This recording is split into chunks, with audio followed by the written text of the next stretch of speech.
Yo, what's up guys? In today's video we're going to be covering the anti-support Vagabond, which I built specifically just for killing frigates and cruisers, obviously in the name. We've been rocking this with Tenchi, who's been using a paladin to run the Crimson Harvest site. It's been working pretty well, just so he can stamp on the cruisers and up and the battleship at the end while I destroy all the small things.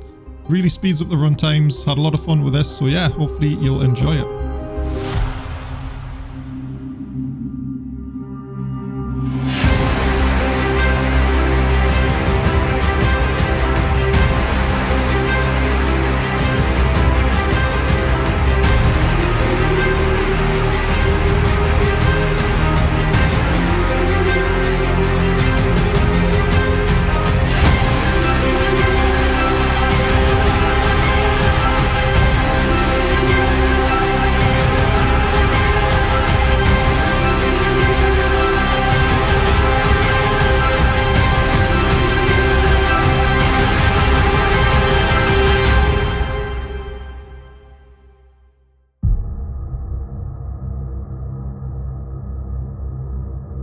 So we did go for the mid-spec guns, which are the two 20mm Vulcan AutoCannon IIs. You can get 425s and 180s.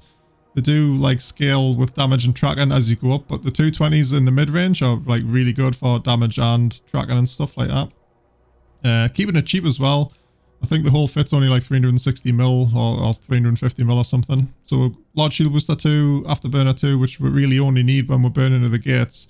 All the rest of the time we're just going to be parked up next to the Marauder, like providing like an anti-support bubble around them, if that makes sense. So we don't really want to move because that's going to mess up our tracking.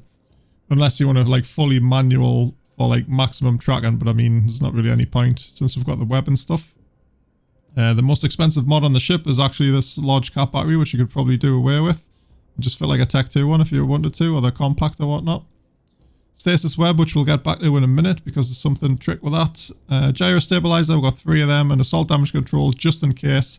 I think the tank's pretty good. I mean, we haven't got any res mods or anything, but we're T2 MIM, so we've got a really big resist to like EM Therm anyway. So if you really wanted to, you could swap that out for like another tracking enhancer maybe. Just thought I would throw that on there just because it looks cool, and it is a Vagabond, so why not? Oh wow, my ship's like randomly moving.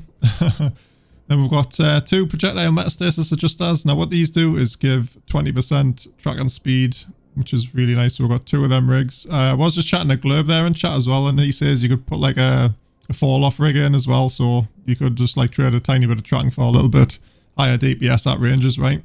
The frigs do tend to come like pretty close to you, so it's probably like a 6 and 2, 3. You'd probably actually get more out of the other rig than you would running these because of the stacking, right? But I've got like other stuff like the tracking enhancer, which all stacks against the tracking and stuff. As for the ammo, yeah, just like a ton. I've got AC drones just because like currently I'm at war with the militias and stuff, so like I've got like just tons of ammo, like of various types, just in case we got into like a PvP situation.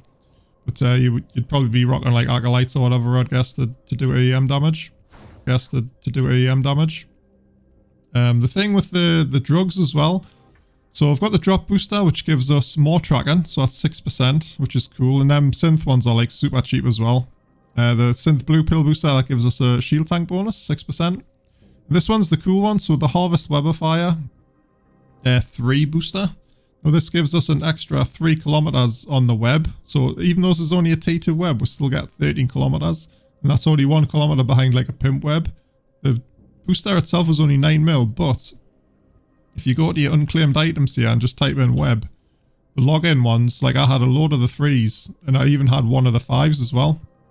So me Tech 2 web was doing like 15 kilometers, still at like 60% velocity reduction, which is really cool. So you can save yourself 10mm for the booster if you even want to rock it by just checking that and whatever other drugs you've got just to get the speed up and like more tracking and tanking things. But yeah, they're really cool. I put a buy order in jitter for them at the start and I've just been like absolutely saving them. So probably try and start using them like pretty regular for the next few days, I would say. Just have one in. I think they last for like 2 hours. Yep.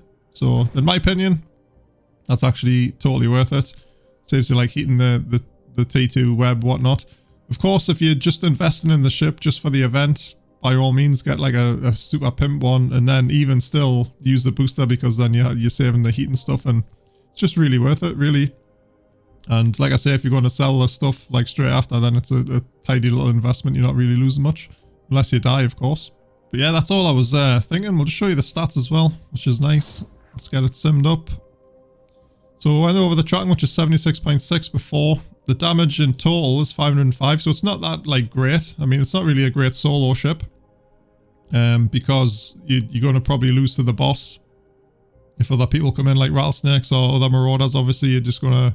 It's going to take you a while to chew down the boss and you're just going to ultimately lose that DPS race. But as an anti-support platform, this is like really good. I'm really tempted just to like knock up a quick Zealot super quick. I think that'll be even better than this because just like lasers are like better suited to the sites, right? Because of EM and stuff.